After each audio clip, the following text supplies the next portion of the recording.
When it comes to talking about Rav Shlomo Elyashiv, the Leshem Shabbai V'Achloima, who is referred to as the Baal HaLeshem based on the name of his Svarim HaKadoshim,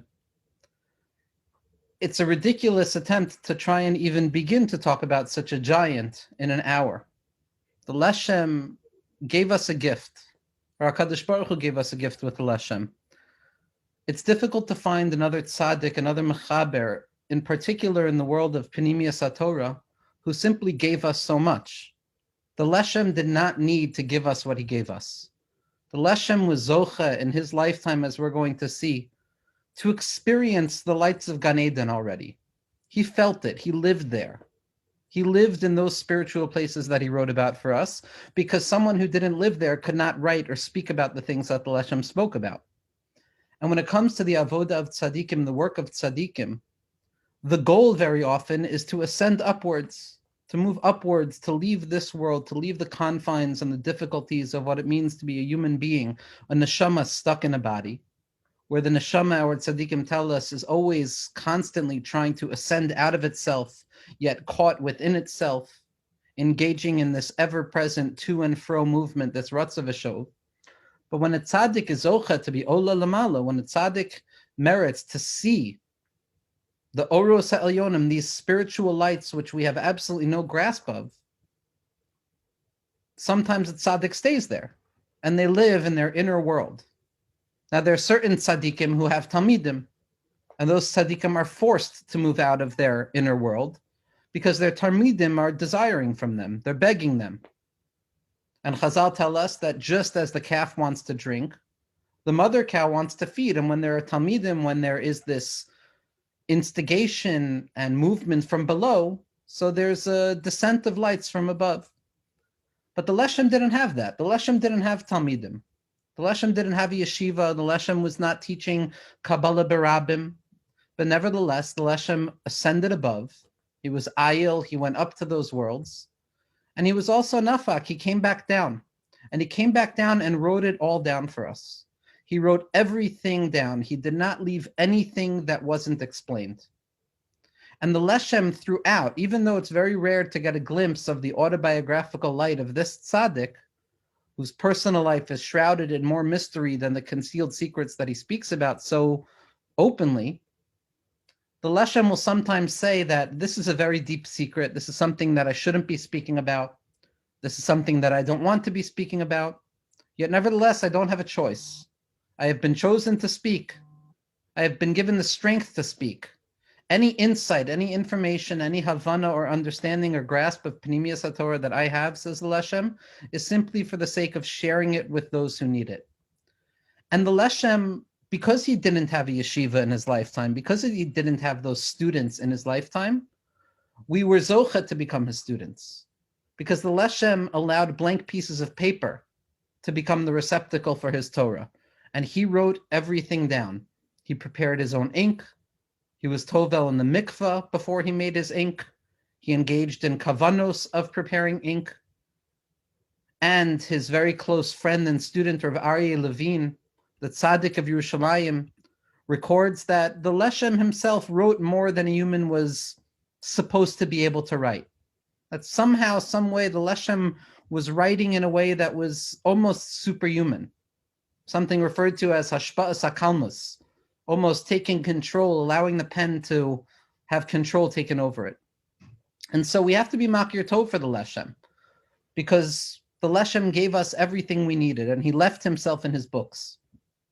Now, Rav Shlomo Elyashiv was born in the year 1924 in Zagori, and he studied under his father, Rav Chaim Chaikel, for a number of years before being sent to Telz.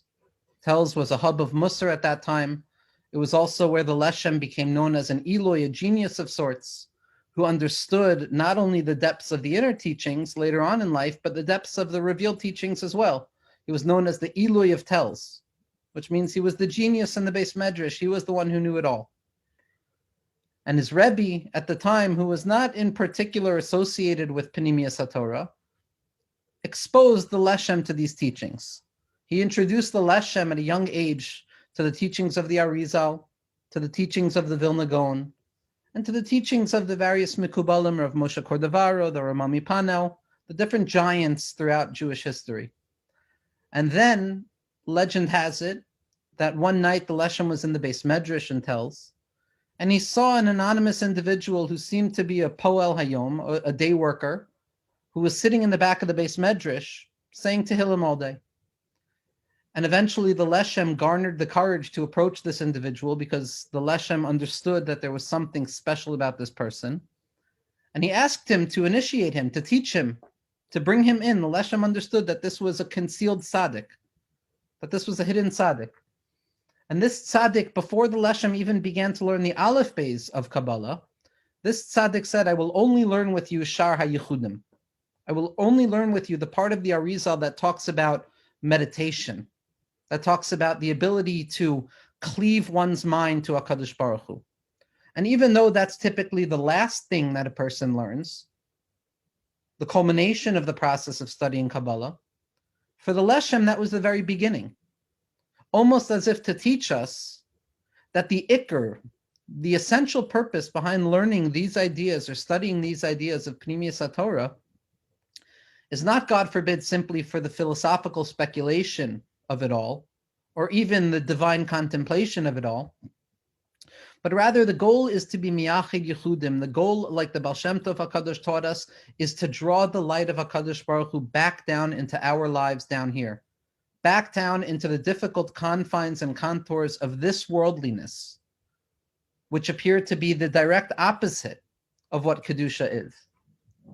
And the Leshem expresses explicitly something remarkable. He says, every statement ever expressed by the Arizal, any concept, no matter how high, no matter how lofty, can be applied to human experience, can be engaged with by way of Yehudim, can be contemplated in a way that it becomes something that animates the individual's life itself. The Leshem developed a name for himself as somebody who really understood what the Arizal was coming to say. And even though the Leshem didn't have students in the typical sense, the Leshem did serve this remarkable role of being a point of contact for Gedolei Yisrael to come and understand Kabbalah. The Chafetz Chaim sat and learned with the Leshem. Rav Elia Lopian sat and learned with the Leshem. Rav Yosef Bloch sat and learned with the Leshem. Rav Yerucham Levovitz, the Gedolei HaMusar, that world of Lithuanian Jewry. Rav Yisrael Salanter, the legend has it, spent time by the Leshem Shbai V'Chaloima. In addition to that, Rav Avram Yitzchak HaKohen Kook, the Ra'ayah HaKadosh Rav Kook, when he was a young Rav in Europe, he asked for a month off from his Kehillah to clarify certain questions that he had in Kabbalah. And they sent him to sit with the Leshem, and he sat for a month at the feet of the Leshem, which was the birthplace of a relationship that lasted until the end of the Leshem's life.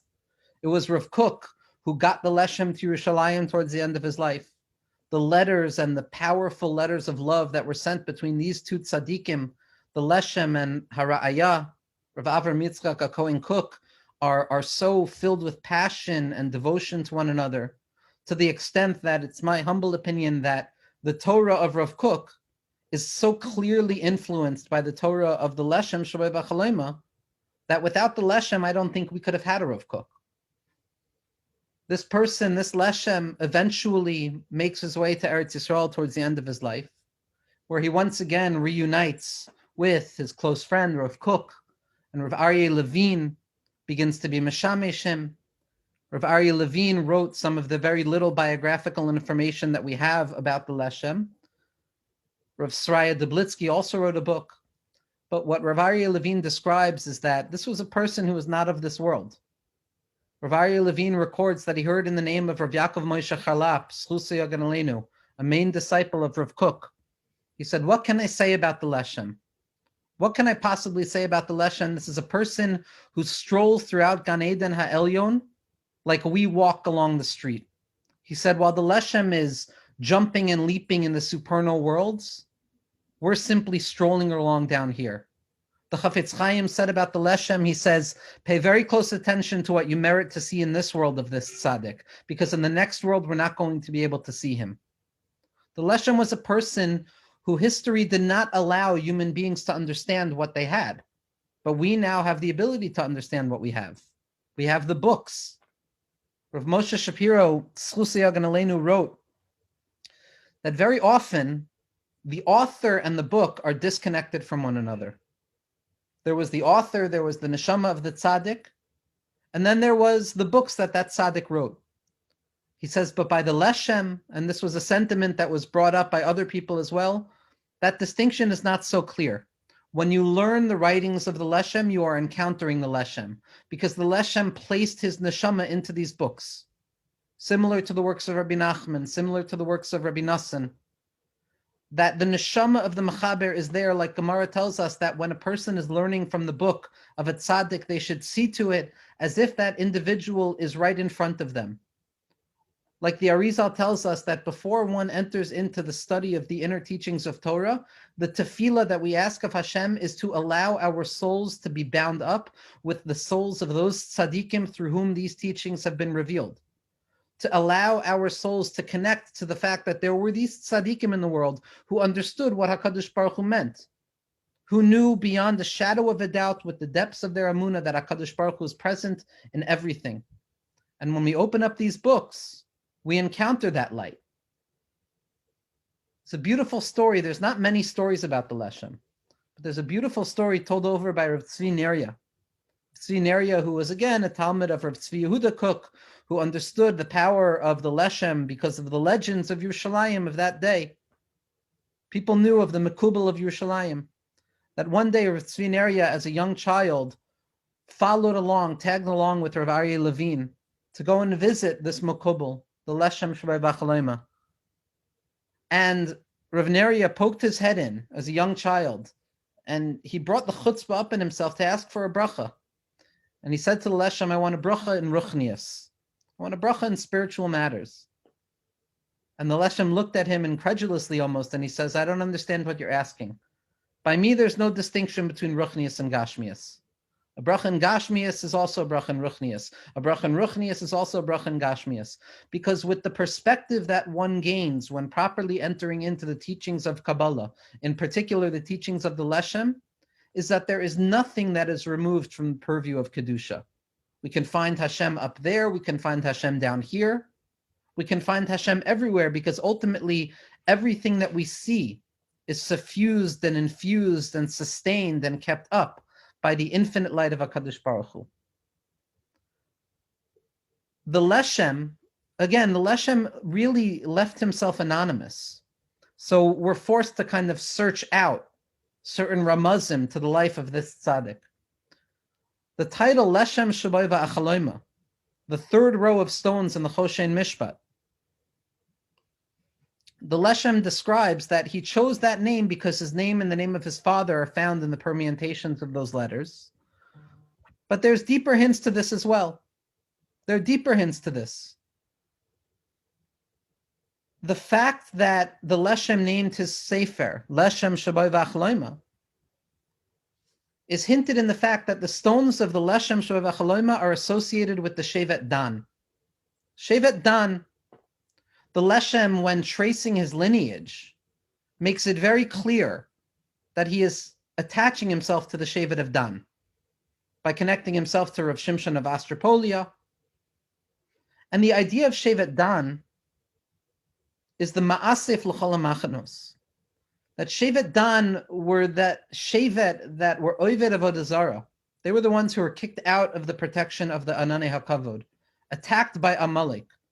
Hanachashalim Acharecha, the tzaddikim tell us, was the Shevet of Dan.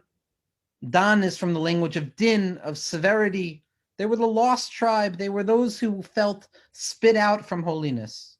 Yet nevertheless, the Shevet of Dan had a remarkable role.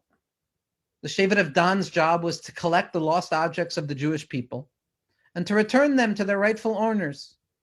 That which took place by Shalosh Regalim, when we would retrieve our lost objects. And as Rabbi Nachman tells us, that the Iker avoda of a Jew in this world is to find their lost objects, because all of our lost objects, all of those dreams that we've lost, all of those hopes and aspirations that have fallen into decay, when we retrieve those lost objects, we're retrieving parts of ourselves, we're retrieving our emunah. And when a person studies the writings of the Leshem, as we're going to see in a moment, there's something remarkable about the Leshem. Because the Leshem, for all of the light that the Leshem was bringing into the world, when you look at the Leshem's writings, what you encounter is a very intense focus on Gevura, on severity, on constriction, on difficulty, on concealment, on the nature of the shattering of the vessels, the death of the primordial kings, the trauma that gives birth to reality, the breaking that takes place in order to give birth to the space that we live in. Nobody like the Leshem has spent as much time in those sugyos. Perhaps the Mittler Rebbe, the second Lubavitcher Rebbe. But in my humble opinion, nobody has spoken this deeply about this sugya of severity like the Leshem. But for the Leshem, severity is not severity. Severity is the vehicle, Gevuros are the vehicle through which we encounter the deepest joy imaginable. Because when we're capable of drawing the light of HaKadosh Baruch Hu down into the darkness of our lives, down into the Gevura of our experience, down into the severity and the intensity, and we allow that to become a vehicle that reveals a deeper expression of HaKadosh Baruch Hu, Gevuros themselves transform into the sweetest pleasure imaginable, into the deepest revelation of HaKadosh Baruch Hu. Because when HaKadosh Baruch Hu reveals himself in light, in easy things, in yichud, in unity, when everything is clear and present and clearly rooted in Hashem, so that's a tremendous thing, but it's not such a novelty. It's not so surprising that HaKadosh Baruch Hu could reveal himself through the light. But when HaKadosh Baruch Hu reveals himself even in darkness, in constriction, in concealment, in Gevura, in tsar, in Yisurin, in suffering, that's a bigger chiddush. Because what the human being is now capable of saying is, Hashem, you told us that you could only be found in the light. But when we truly understood what you were and who you are and what you want from us, we come to find that you're found in the darkness as well. And in that moment, we intensify the light of HaKadosh Baruch Hu. We say, Gam choshech lo yashchich mimcha. Even darkness is not dark to you, Hashem, because even the severity of human experience is simply the birthplace of throwing ourselves into a deeper faith. And this was the avoda of the Leshem. The avoda of the Leshem in his svarim was to show us how all of those difficult sugyos, all of that intensity and severity, all of it, in a person's life, in Kedusha, and anything a person encounters, are simply opportunities for an individual to transform that situation into light, to reveal HaKadosh Baruch Hu's presence there. The Leshem uses a very powerful lashon that I haven't seen in other svarim. And the Leshem only does this when he allows himself. There are times in the Leshem's writings where he allows himself to lose himself in the writing, so to speak. And the writing almost takes on a confessional form. It becomes tefillah. The Torah is nishapich into tefillah, and we get to encounter the Leshem davening in the middle of his writings. And very often he says, Hashem yisbarach yichaper ba'adi. Hashem should forgive me for revealing so much. And then when he gathers himself together again, the Leshem uses a language of al kol panim.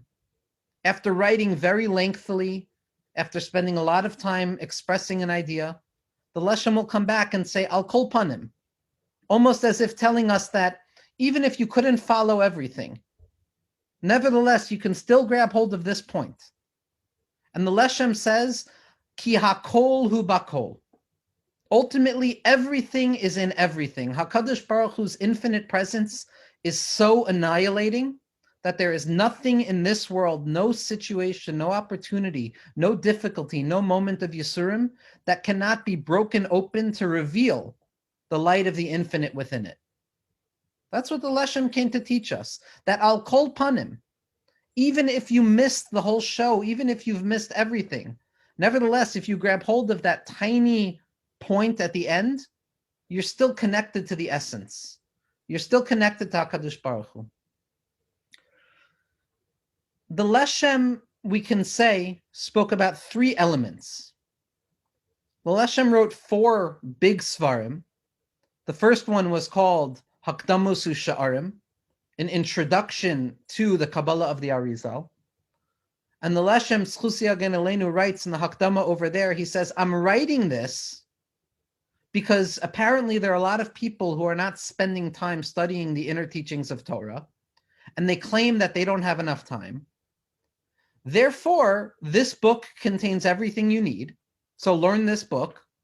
And then he goes on to say, and even more so, when you learn this book, you'll realize that you have a lot more time than you thought you did, because you'll taste the sweetness of the Eitz HaChaim.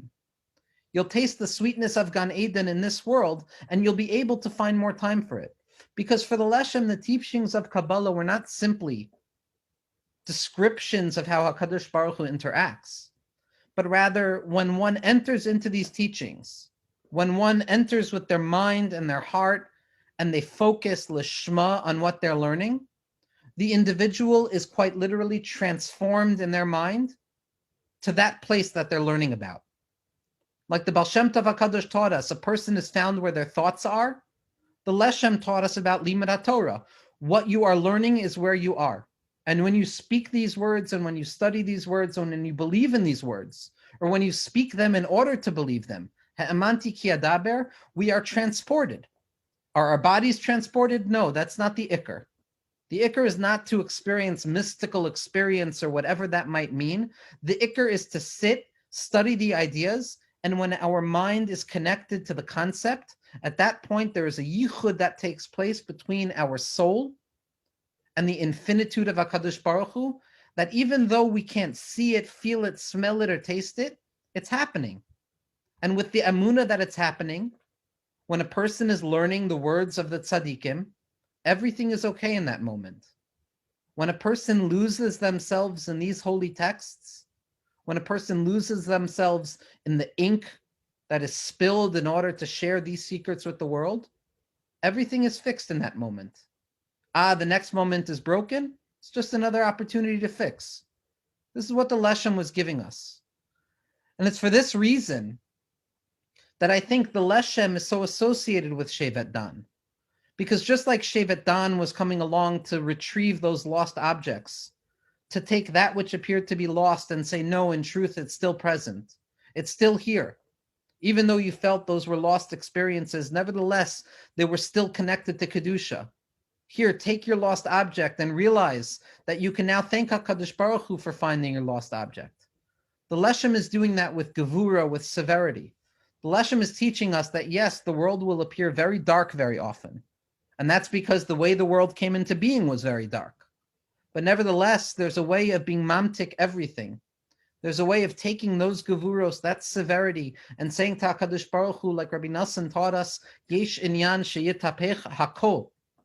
There is a concept that transforms everything to sweetness. And when a person learns the writings of the Leshem, this is apparent. The Leshem teaches us about the beginning of creation, how creation started, how HaKadosh Baruch Hu allowed the world to be built.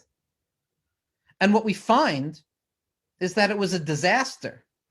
When a person looks at the writings of the Arizal, or a person looks at the writings of the Leshem, in particular his book, Drushe Olam HaTohu, or Sefer Hadeya, which was the second Sefer, what we find is that the world was created through trauma. HaKadosh Baruch Hu wanted light, the expression of HaKadosh Baruch Hu, to find Kalim.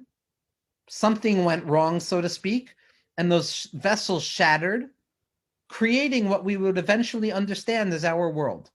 So it turns out that trauma is not something that happens to life. Trauma is the very birthplace of life. The shattering, that brokenness, those dinim, that intensity, that too muchness, that not knowing, that tohu, that concealment, that chaos, is the very birthplace of creation. That is what gives birth to everything. We're still in it. Every element, every moment in history, every moment in an individual's life, every particular emotion and feeling that that person has, says the Leshem, is still part of the process of tohu. It's part of the process of chaos allowing itself to emerge into existence.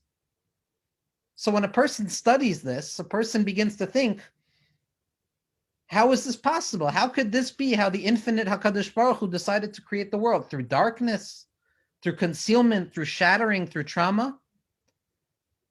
And the Leshem says, this is obviously more understandable, because when we look at the world, says the Leshem, what do we find? We find darkness and concealment.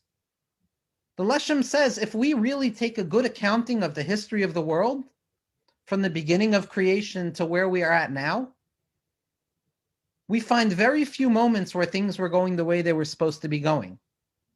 Shlomo HaMelech had the Beis HaMikdash for one night, and then everything fell apart.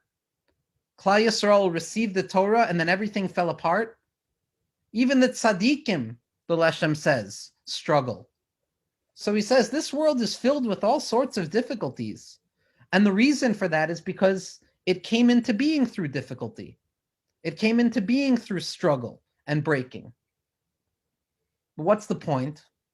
And here's where the Leshem tells us the secret. The point is that it is our job. It is the job of every person, and not only people, but every element of existence, every part of this world that has been, that is, and that will be. It is always in a process of clarifying that chaos.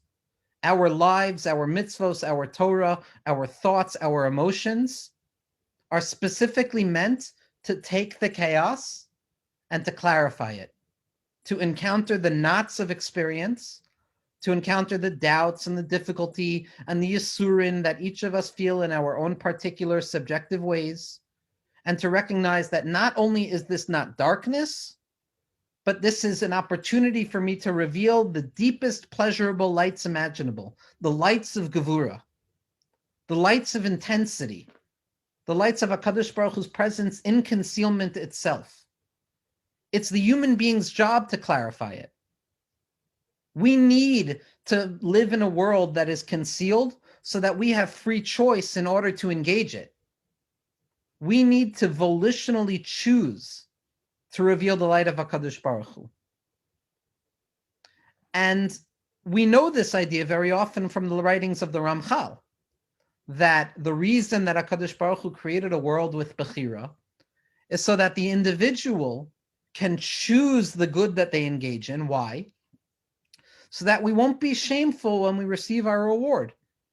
Because a person who receives that which is unearned, psychologically speaking, is embarrassed, is ashamed to look the giver in the face. And because HaKadosh Baruch Hu is the greatest possible good in the world, and he wants to bestow good in the greatest possible way, so there's a need for Bechira so that we can choose it. The Leshem has a little bit of a different approach. The Leshem says that HaKadosh Baruch Hu wants us to be the vehicles that reveal Hashem's unity in the world. Because the human being is closest to what? To themselves. The experience, the encounter with the self, my thoughts, my emotions, my actions, myself, everything that makes me who I am, my subjectivity, there is nothing closer to me in the entire world. As Chazal tell us, ha'adam karuv etzel atzmo. A person is considered as being immediate to themselves, close to themselves. And if it is our effort and toil and struggle and desire and faith and stubbornness in the belief of HaKadosh Baruch Hu in this world that ultimately brings out that light, we encounter that light in a deeper way than if it was offered to us by anybody else. Leshem says that this is the secret of the fact that a person wants one measure of their own work more than 9 measures of someone else's work, because it's the secret of unity. The secret of unity is that everything is contained in a unified way, and that unity is revealed in the deepest way imaginable when I engage with it myself, because I feel it. I feel it, my emotions, my mind, my experience feels it. And so the world came into creation through chaos, so that we are the ones who are capable then of sifting through that chaos with Bechira, thereby encountering ourselves at every moment. And when we encounter ourselves and we uncover the light of HaKadosh Baruch Hu in that place, we connect to it in a deeper way than we can have ever imagined. And this purpose, this process of history for the Leshem, as described in his other writings, Sefer HaKlalim, as well as Sefer HaBiurim. This 6,000 millennia of history, which simply means history as we know it, which appears to be struggle and difficult and painful, is for the purpose that we can actually engage it on our own and connect to it, so that the world can return back to its original purpose. So the Leshem described the beginning, which is the world descending away from infinitude and light into concealment and darkness, the process of history, which is when human beings engage with reality, where we struggle to find HaKadosh Baruch Hu's light through mitzvos and emunah and Torah, and connecting to previous generations, and connecting to the best parts of ourselves, and engaging in actions in this world, like the Leshem said, that there's no difference between Ruchnius and Gashmius. But the purpose of all of this is so that we can then bring reality back up to HaKadosh Baruch Hu. Reality descended away from the infinite so that it can manifest as finite. And it's our job as that finite expression of HaKadosh Baruch Hu to clarify it and bring it back up to HaKadosh Baruch Hu. So that the grand scale of history is a process from the top down to the bottom, and then from the bottom back up to the top. Because when we bring brokenness and darkness and concealment back up to the top, back up to HaKadosh Baruch Hu, what we're saying is, Hashem, here we are. Here we are with all of the gevuros, with all of the struggle, with all of the pain, with all of the intensity of what it means to be a human, and we transformed it into vehicles for you. We found you in the gevuros, we found you in the choshech, we found you in Shevet Dan, we found you in those lost places. And here we are bringing it back to you as a korban, saying, HaKadosh Baruch Hu, you couldn't fool us. You couldn't fool us. You were here also all along. All it was yichud from the top to the bottom.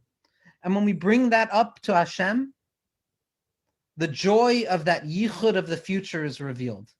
That recognition that everything, b'li yotzim min haklal, from the most pleasant to the most difficult, everything, every possible experience in this world was contained within the original thought of HaKadosh Baruch Hu. How? Why? Why did it have to be this way? Why did it have to be so painful? Why did this one get to enjoy while that one struggled? Why does this one have it easy and that one has a good time? Those are questions only HaKadosh Baruch Hu could answer.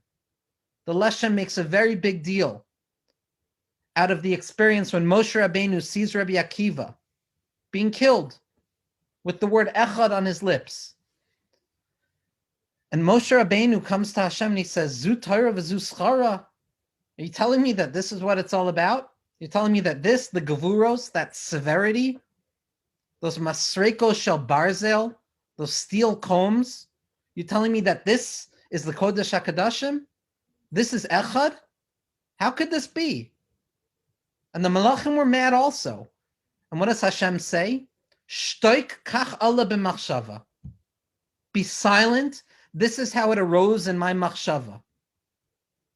And the Leshem spends so much time telling us what that actually means.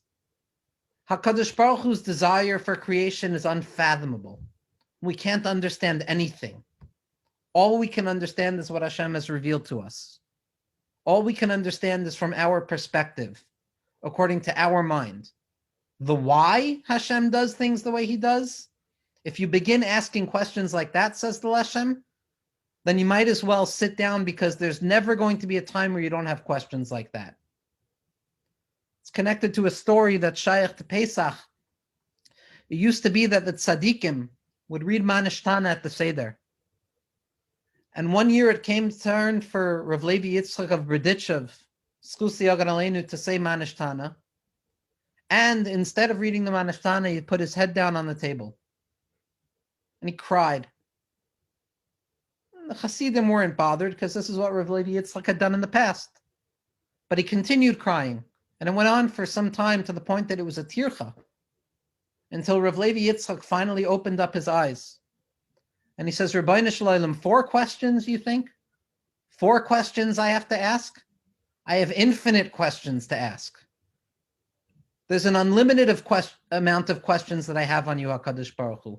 But if you give me the gift of Emunah, then I don't have to ask any of them.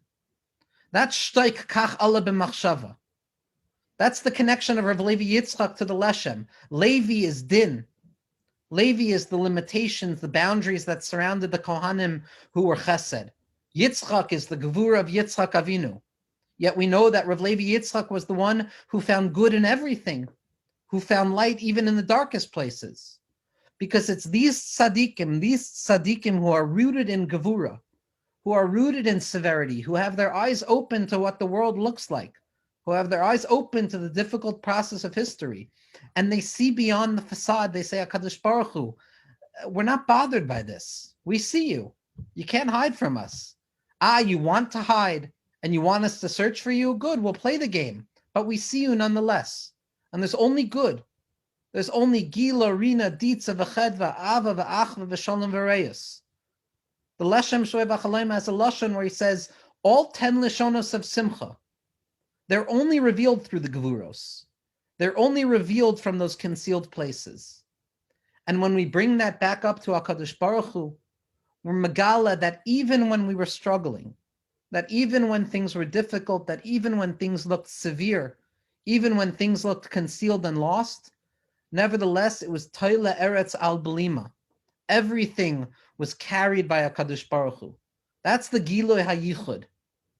That's the secret of the feast in the future when we partake of the Lavyasan and the Shor Habar and all of these inyanim of Mashiach that the Leshem spoke so often about. It's the recognition that what we thought was darkness was in truth the deepest expression of light imaginable. So we see that for the Leshem, the beginning was din, the beginning was broken and shattered and traumatic. The middle is our process of sifting through that trauma on our own so that we can earn it and that we can feel it and that we can be unified with ourselves. So that in the future, we are the ones who reveal that Giloy of Yichud. We are the ones who say to Hashem, here you go.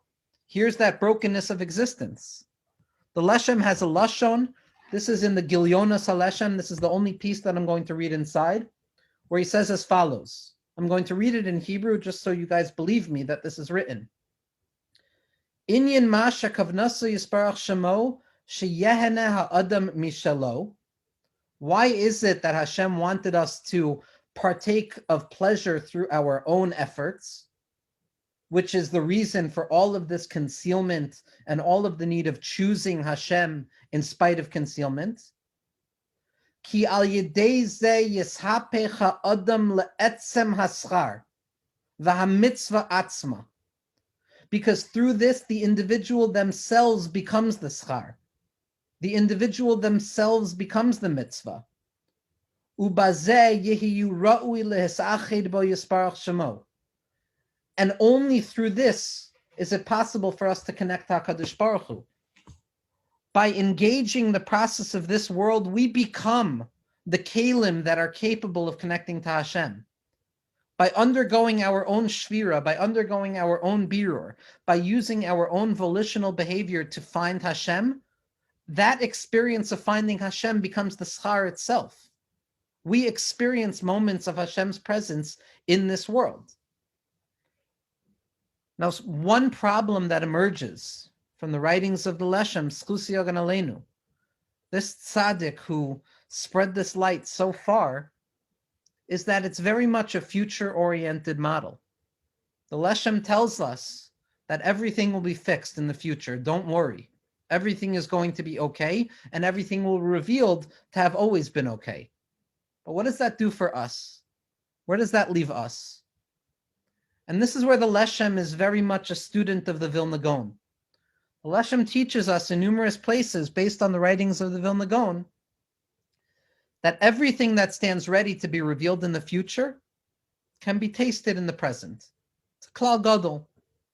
Gemara tells a story where Rabban Gamliel was talking about that which would happen in the future, how birth would be different, how fruits and their growth would be different.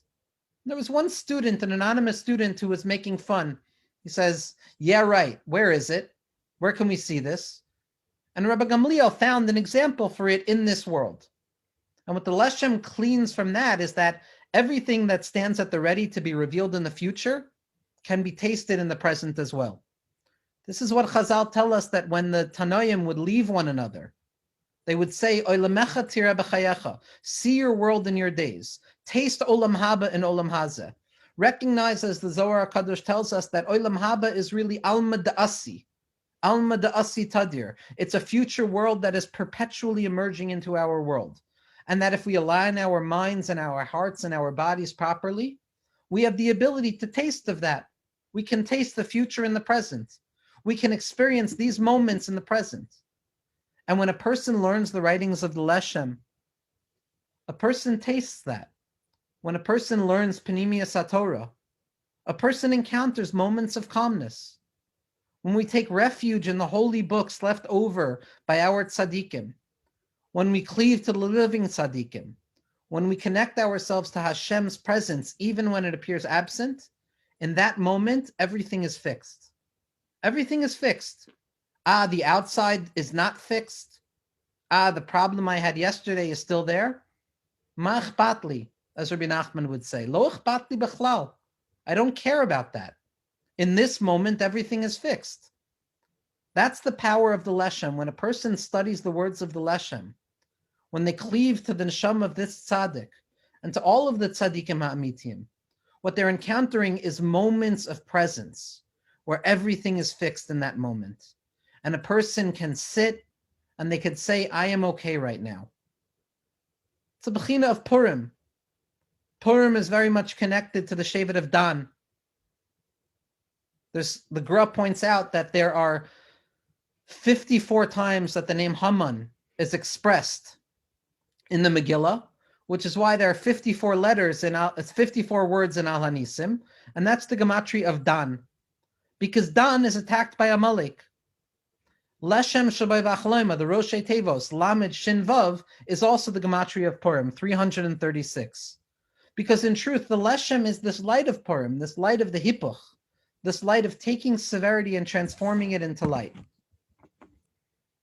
Now, typically speaking, these lights of Panimius HaTorah, these lights of Geula, this tasting of the future in the present, which the Baal Shem Tov and the Tzaddikim HaMitim revealed to us, the ability to experience Mashiach even before he comes, typically that's relegated to those who are worthy.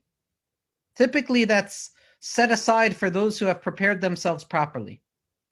And here is where the Leshem lets us in on a secret. The Leshem saw his time period as a time period where everything was permitted, where we were allowed now to study these teachings. Because something happened, the Leshem says, in the year 1840. Something happened in the year 1840, Shnas Tafresh, which the Zohar HaKadosh in Parshas Noach describes as the floodwaters opening up and descending into the world, of Kedusha, of Tahara. The Mishiloach makes a big asek out of this. As people who follow 1840, that podcast of David Bashevkin, understand 1840 is a significant year. And the Leshem writes as follows. The Leshem writes, and this is my translation, so it's a rough translation.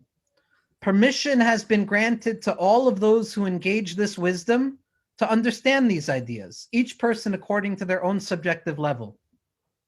Specifically from the year Tafresh, which is 1840 and onwards, as it is written in the Zohar, and in the 600th year of the 600th millennia, the gates of higher wisdom, Chachma Ilah, were opened.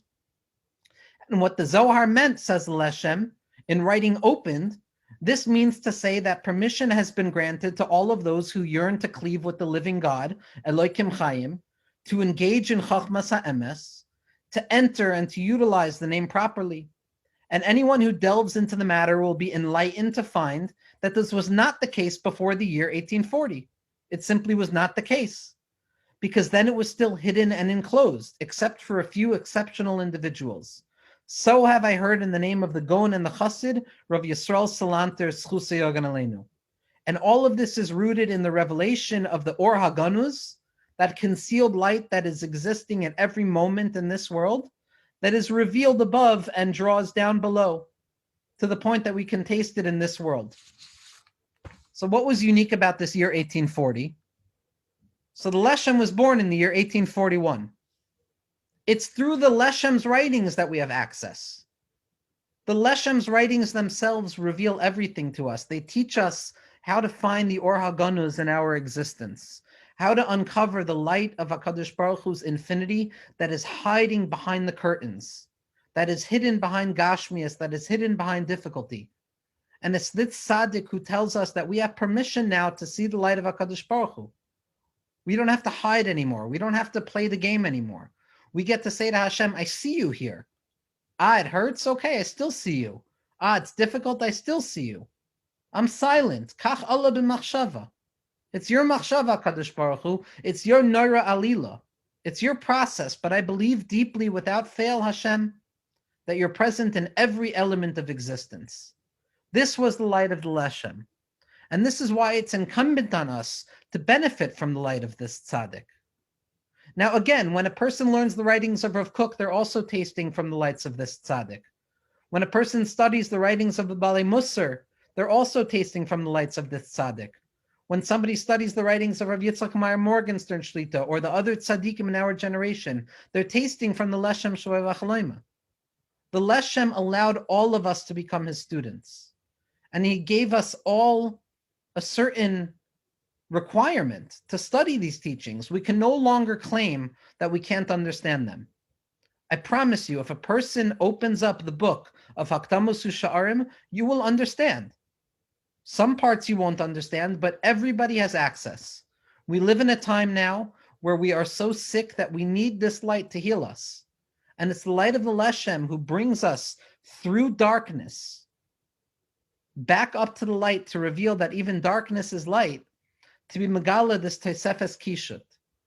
And on the yard site of this tzaddik, we should all merit, through the schus of the Refuah Shalema and the Eloi Neshama of the individuals who sponsored this year, and in the light of the programs, Meaningful Minute, L'Dugma, which are perpetuating this process of spreading the light of Torah, of shining the light that Or Hagan is for all to see, to take up the mantle and the command and the need of the hour, to descend deeply into the teachings of our tradition, to believe that we have shaykhs to Pnimiyas HaTorah. And sometimes it's specifically because we're so sick that we need this medicine. The K'tzais HaChoshen famously came to the Zidichava Rebbe, and he said to him, tell me exactly what Hasidus is again. How could you be taking Kabbalah and spreading it forth so freely? Are you not worried about its respect? Are you not worried about it being trampled upon? And the Zidichover gave an example. He said there was a king who had a child who was incredibly ill. And all of the doctors in the land came to try and heal him with different forms of medicines. Nothing was working. Until there was one last doctor who came along and said, King, I have good news and I have bad news. The good news is your son can be healed. The bad news is that the medicine is dependent on that gem that sits at the center of your crown. We need to grind it up. We need to make it ugly. We need to make it bitter. We need to add it into all different types of ingredients. But that's how he'll be cured. And the king, without even blinking an eye, says, take my crown. That's what Hasidus is. That's what Pnimiyas HaTorah is. That's what the light of the tzaddikim is. It's Hashem saying to us, Chevra, I understand you're sick, but here, take the medicine. The medicine is here in front of you. The Sama D'Chaim, the breath of life, the medicine of life is here. It's in the writings. It's revealed to us. And it's the tzaddikim like the Leshem, Rav Shlomo ben Chaim Chaikel, Schusi Yagan Aleinu, who give us the ability to open our mouths and say, HaKadosh Baruch Hu, I can understand just a little bit. I can understand you, and I can find that you're here in the darkness as well. And Be'ezrus Hashem, in the schus of the Leshem and his neshama and his Torah, and his writings, and the Talmidim, and his Mamshichei Darcho, and all of the tzaddikim that preceded him and follow him, that we should be zochet to be toim the tam of the Or HaGanuz, to believe that we can taste that concealed light even now, even as we sit in exile, in the depths of exile. In our minds, we can live moments of clarity, moments of Oilemecha Tira B'chayecha, and the neshama should have an aliyah, and everybody should have refuah shalema. And in the schus of this tzaddik's neshama, we should all be makusher a little bit more to that or haganas until the time where it's no longer ganas, to the point where it's ayin ba'ayin, that when we see it eye to eye, where we no longer need to believe in it because we'll see it so clearly and presently in our lives. Be'ezras Hashem.